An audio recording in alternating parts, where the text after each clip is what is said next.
porque parece que a fé depende, às vezes, do boletim meteorológico. Está a chover, está frio, está calor, está isto, aquilo, porque nos esquecemos de olhar para a cruz. Nos esquecemos de olhar para a cruz. Mas que Deus, como Deus de misericórdia, continua a perdoar-nos, a ter compaixão de cada um de nós. Meus irmãos, a carta do apóstolo Paulo aos Efésios, carta de Paulo aos Efésios,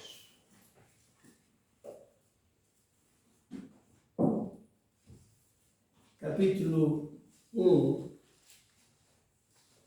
da carta do apóstolo Paulo aos crentes na cidade de Éfeso.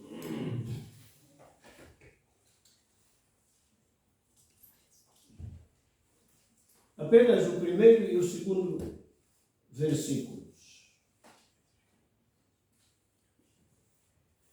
Paulo, apóstolo de Jesus Cristo, pela vontade de Deus, aos santos que estão em Éfeso e fiéis em Cristo.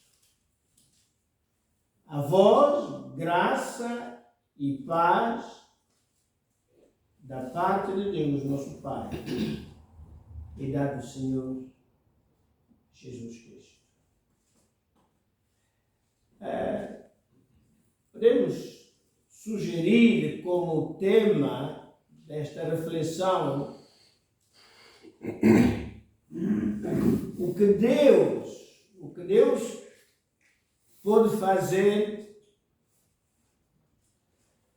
no homem, no ser,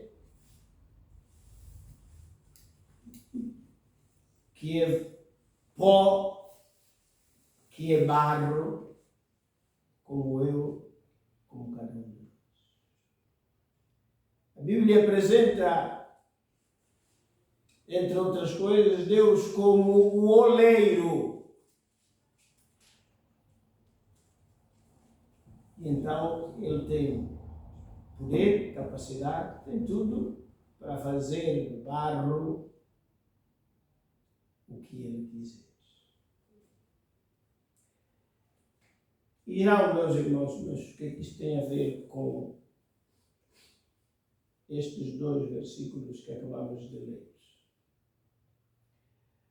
Permitindo Deus, meus irmãos, nos próximos tempos, nós iremos nos deter um pouco a olhar para a carta aos Efésios, aos crentes em Éfeso. Esta igreja, segundo Atos dos Apóstolos, ela nasceu numa das viagens missionárias realizadas pelo apóstolo Paulo. Mas, antes de mais, porque se trata de uma carta, é lembrarmos quem foi o remetente, quem escreveu esta carta. É claro que sabemos que foi o apóstolo Paulo. Ele diz aqui. Mas precisamos de relembrar um pouco quem era este homem. E o primeiro texto que eu sugiro aos irmãos é aos Filipenses, no capítulo 3. Aos Filipenses, no capítulo 3, verso 4 e 6. diz, ainda que também podia confiar na carne, se algum outro cuida que pode confiar na carne, ainda mais eu. Paulo está a fazer um pequeno resumo da sua biografia, da sua vida. No fundo está, como se fosse uma entrevista, a apresentar-se.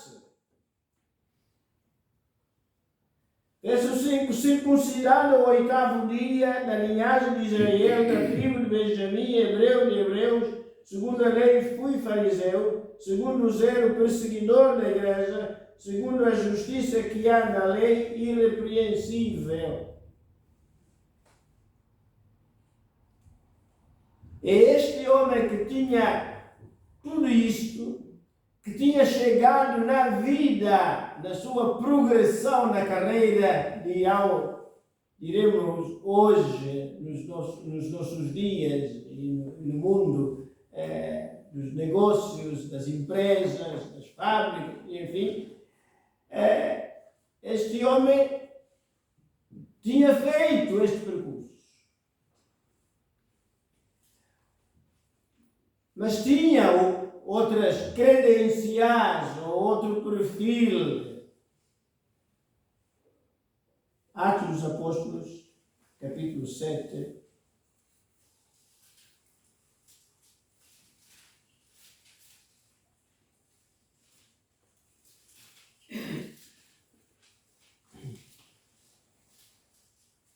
Atos 7, verso 58.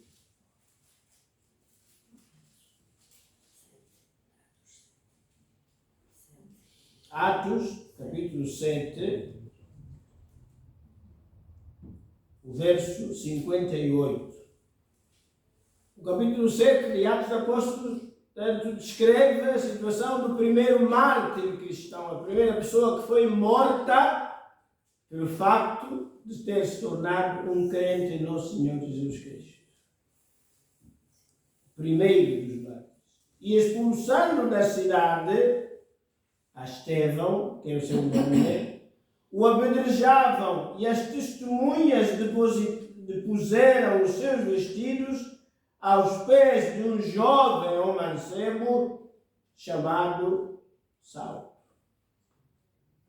o que veio a ser o apóstolo Paulo. Meus irmãos, se natural e normal, normalmente ele tinha atingido aquelas fases que lemos, ou passado por aquelas fases que lemos em Filipenses, capítulo 3, em termos de convicções religiosas, ele bem cedo posicionou-se do lado que ele entendia que era o lado certo. Isso é um pouco a vida de alguns de nós. Em determinado momento, nós nos colocamos num determinado lado, como no futebol, como na política, como na filosofia, como na ciência, enfim, por aí adiante. E Paulo, ou Saulo, melhor dizendo, na altura, ainda jovem, as pessoas que estavam a fazer mal a Estevão, por facto de Estevão ser um cristão, tiveram um jovem com uma ajudante que estava ali no cantinho, enquanto as pessoas levavam a capa e a matina, chamaríamos assim, para poderem estar mais desembaraçados, para aquela roupa toda não os provocar estorvo, para estarem à vontade em fazer mal a Estevão até a morte. Saulo estava do lado contrário ao Evangelho, do lado contrário a Cristo, do lado contrário à fé cristã. Só Deus sabe, nesta manhã, neste momento, de que lado é cada um de nós está. No fundo, para ele ficar com aquela roupa, ele estava a dizer de que lado é que ele estava a apoiar. Se fosse uma eleição ou uma votação, de que lado é que ele colocaria a sua cédula, ou onde ele colocaria a cruz. Atos dos Apóstolos, capítulo 8, e verso 3.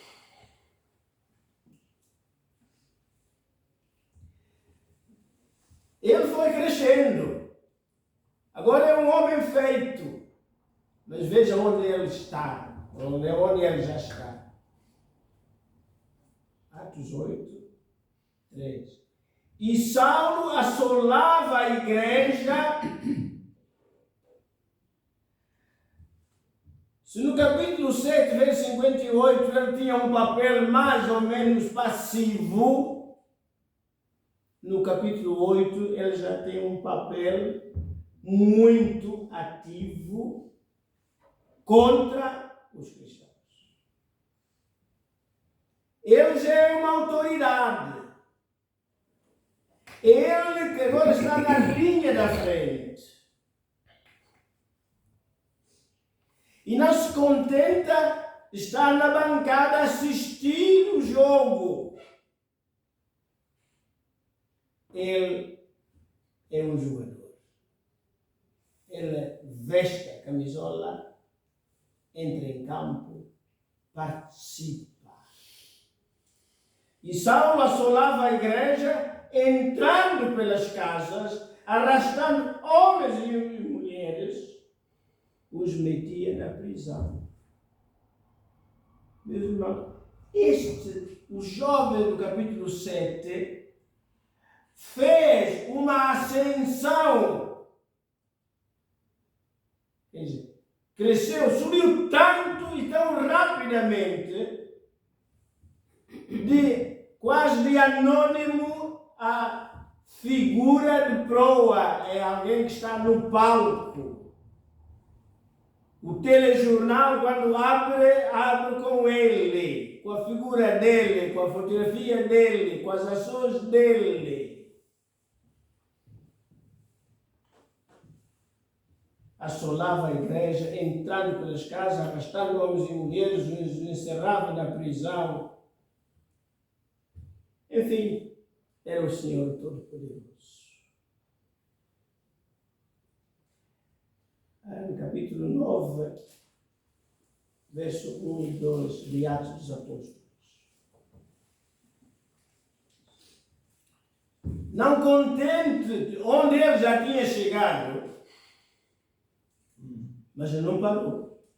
Ele continuou realmente a avançar. E Saulo, respirando ainda ameaças e mortes contra os discípulos do Senhor, mas a imagem é como a gente, quem vai ao jardim zoológico, vê pela televisão, aquelas feras, sobretudo os felinos.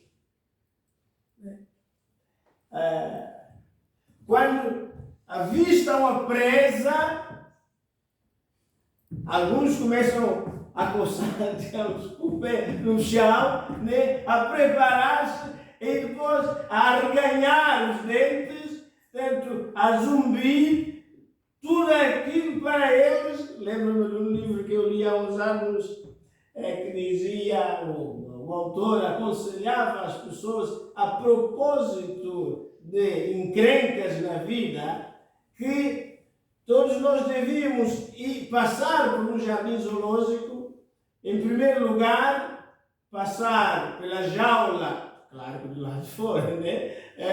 Do leão, por exemplo, e ver o comportamento do leão e finalmente depois passar pelo tanque onde estivesse o crocodilo, por exemplo. A gente, quando passa perto da jaula onde está o leão, nunca está parado. Lá vai para aqui, vai para lá. Sempre em movimento.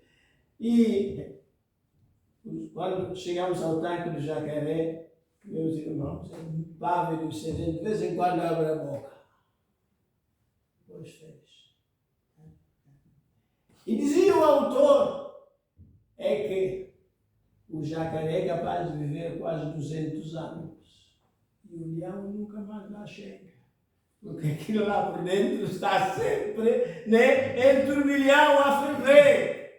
É mais ou menos a imagem que o doutor Lucas dá de Saulo, ou de Paulo, respirando ameaças contra os discípulos do Senhor, né?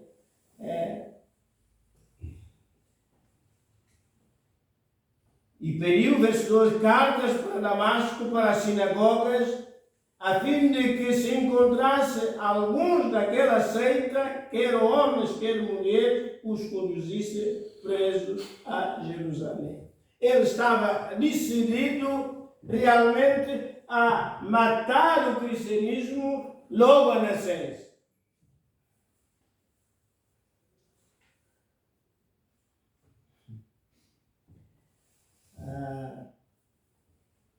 Meu Deus. Só que, no verso 3, e indo no caminho aconteceu que, chegando perto de Damasco, subitamente o cercou um resplendor de luz do céu. Meus irmãos, independentemente do meu comportamento, do seu comportamento, dos meus gestos, do seu gesto, da minha atitude, das suas atitudes, do que passa aqui dentro da caixa ou não, né? Nada disso é encoberto do céu. Porque sim, o céu sabe tudo. Porque Deus sabe. Independentemente da bondade ou não bondade das nossas atitudes, o Deus sabe tudo. Independentemente do posto que a gente possa atingir na vida, nada disso é desconhecido do céu. E este homem, envolvido em mais uma missão quase que de vida ou de morte, nunca lhe passou pela cabeça que pudesse haver alguém que lhe pudesse interceptar e dizer assim, para aí, já chega.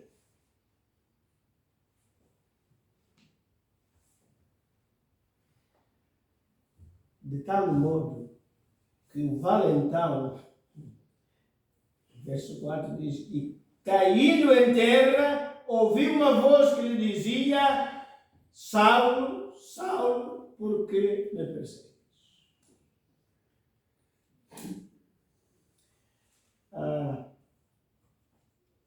E ele responde, quem é, Senhor? E o que a seguir ele ouve, não é um fantasma, mas há alguém que se apresenta perante ele pelo nome. Eu sou Jesus. Meus irmãos, o amor de Deus é assim. O que Ele está disposto a fazer por mim, por si, para ver se nos tira de onde nós estamos. Que pensamos que cada vez melhor, mas do ponto de vista de Deus, você está-se a afundar cada vez mais. Precisa que alguém estenda a mão, te dê a mão e te levante.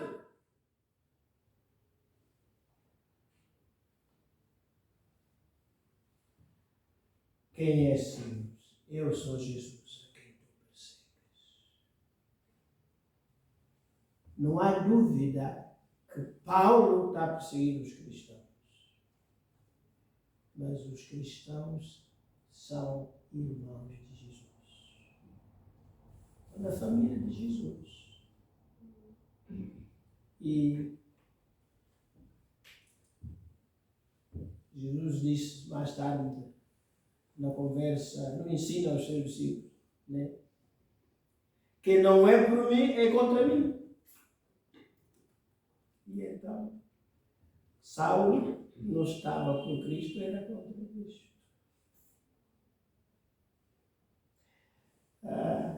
E meus irmãos, o valentão diz o verso 6, e ele, tremendo e atônito, o que toda a gente tinha medo, é ele agora que tem medo. Toda a valentia, toda a audácia tinha caído por terra.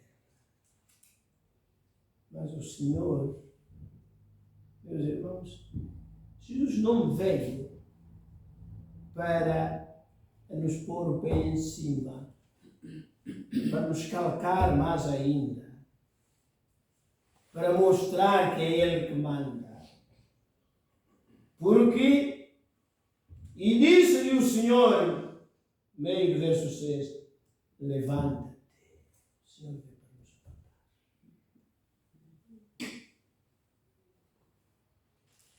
Disse que os cristãos é o único exército do mundo que mata os seus feridos.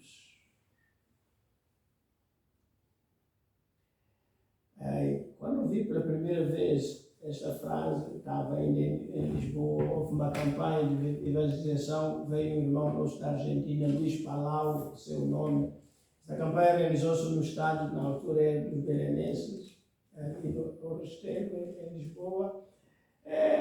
Estava no seminário e fiquei pensando, os cristãos é o único exército que mata os seus feridos. Sim. De facto, mas com o passar dos anos, da idade, né, fui-me apercebendo disso. Que às vezes é isso que acontece. Quanto mais nós ainda ajudamos o irmão ou a irmã a ir mais abaixo ainda. Né? Enquanto não virmos mortos, nós não pulamos de contente. Né? Mas Jesus não, em relação a Saulo, você diz, levanta-te e entre na cidade e lá te será dito o que te convém fazer. Aquele que não precisava de ajuda de ninguém, agora está precisando. Meus irmãos, muito havia para dizer em relação a este perseguidor. Mas voltemos a Efésios capítulo 1, no verso 1.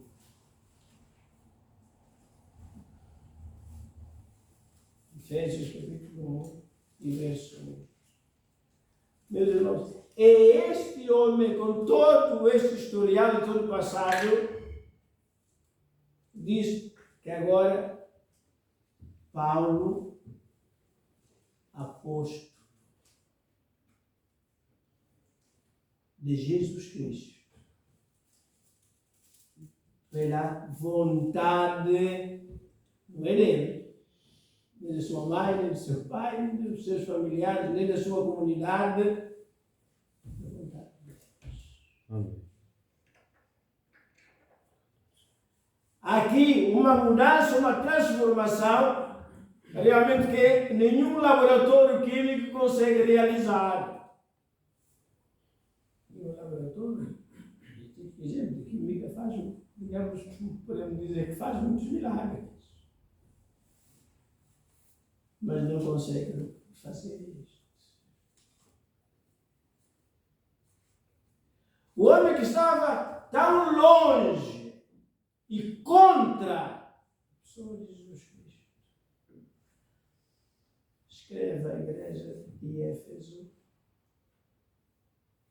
assumindo publicamente que ele agora, e na qualidade de apóstolo, de enviado, de representante, de delegado, de alguém da confiança de Jesus Cristo, pela vontade de Deus. Meus Timóteo capítulo 2, nós vamos mexer um bocadinho mais da Bíblia. Né? 1 Timóteo capítulo 2. Porque isto é bom e agradável diante de Deus, nosso Salvador, que quer que todos os homens se salvem. E o Saulo estava incluído neste grupo. Pois, quer que todos os homens se salvem. Essa é a vontade de Deus. Que quer que todos os homens se salvem e venham ao conhecimento da verdade. Às vezes você ainda tem muitas dúvidas no capítulo da fé, no campo da fé. Faz sentido ter dúvidas. É bom ter dúvidas. Mas, como diziam os filósofos, é necessário que essa dúvida seja a chamada dúvida metódica. Isto é, que alguém que tem dúvidas, mas que essas dúvidas são verdadeiramente dúvidas.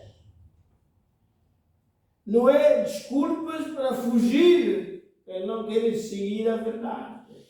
Mas é que a pessoa que é honesta diz, olha, realmente, eu não percebo, eu tento, mas por mim não consigo chegar lá. Graças a Deus, guarda este tipo de dúvidas. Porque Deus, na sua infinita misericórdia, tudo fará para que essas dúvidas venham a ser esclarecidas. Ele quer. Se a vontade de Deus, que todos os homens se salvem e que venham ao conhecimento da verdade. E então, o nosso amigo Saulo, meus irmãos, ele escreve: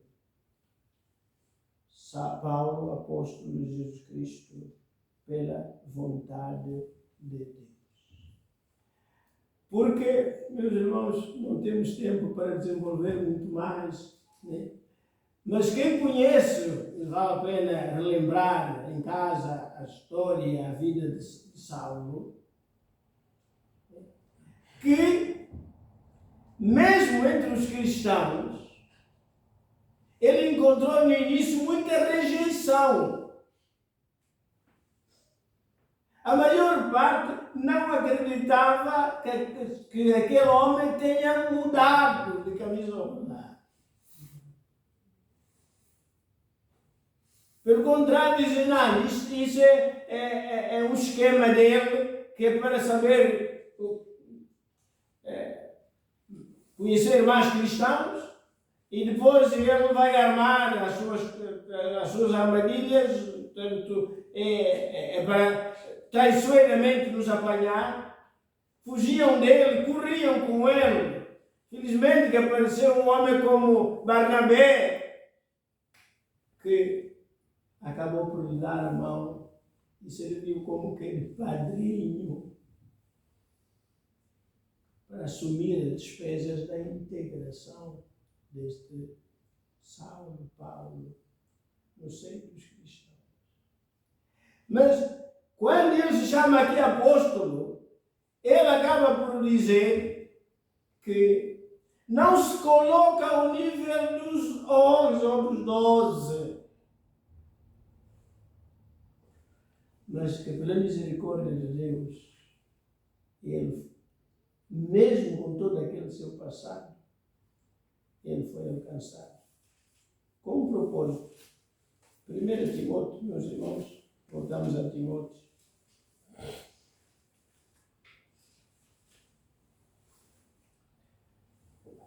Capítulo 1, verso 12.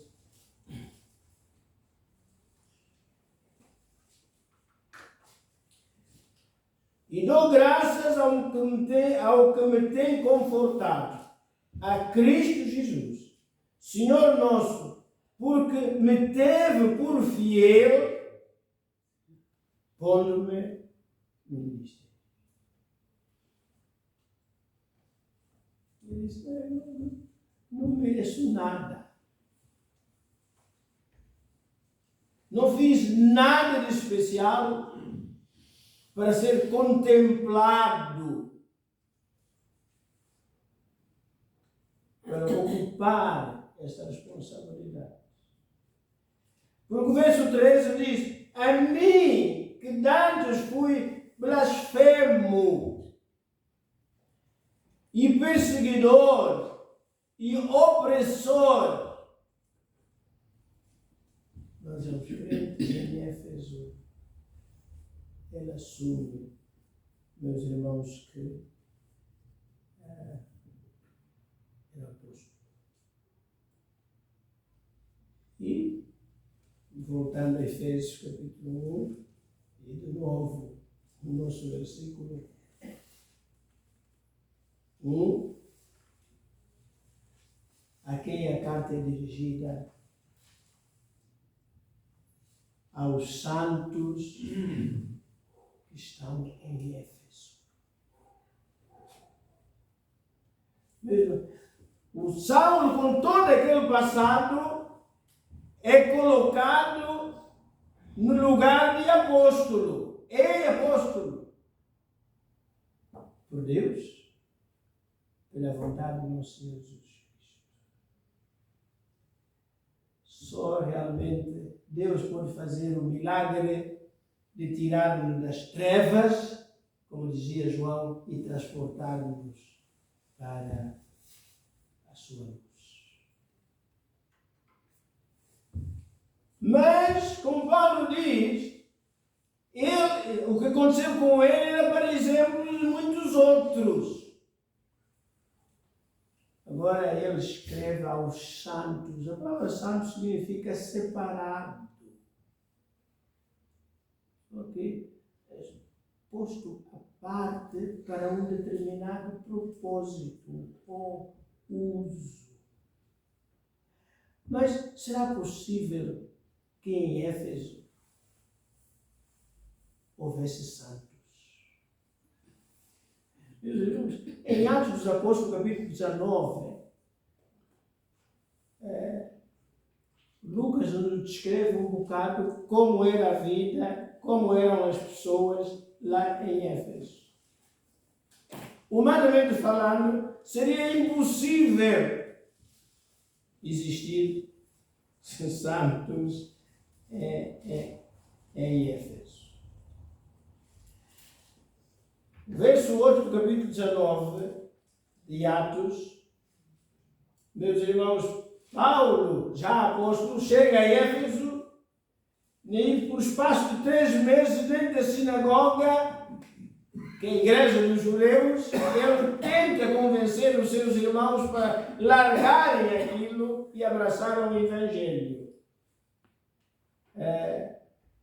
Mas o verso 9 diz que alguns deles se endureceram e não obedeceram, começaram a falar mal de Paulo e daquilo que ele estava a propor.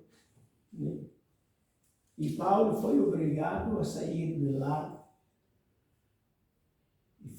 e alguém lhe ofereceu um espaço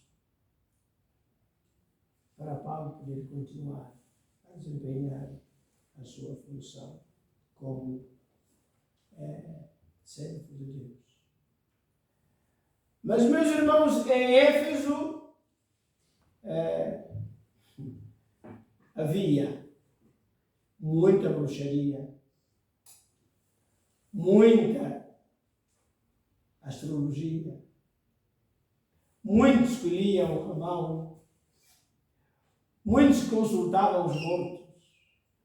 Enfim, uma superstição tremenda. E, meus irmãos, Éfeso não fica na América Latina.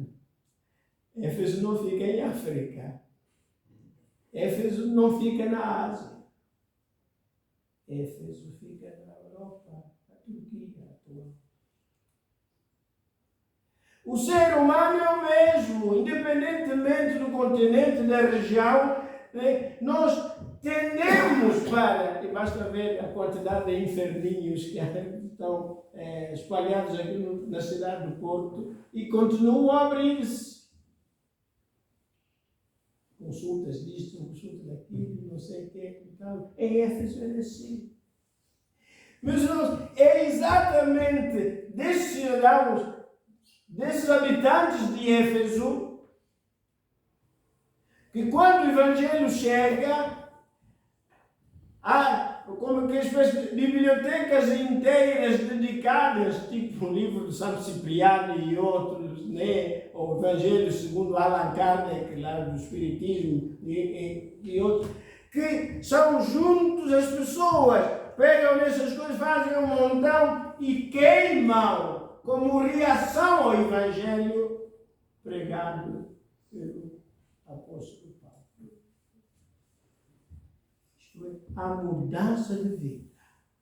Organiza-se uma comunidade cristã que se torna tão missionária, que Paulo elogia aquela igreja de Éfeso, porque através dela o Evangelho chega a toda a Ásia. Meus irmãos, creio que a igreja de Éfeso, até os dias de hoje, deve figurar nos primeiros lugares em termos de igrejas missionárias. Mas ano passado mas Paulo está a chamar-nos agora aqui aos santos que estão em Éfeso.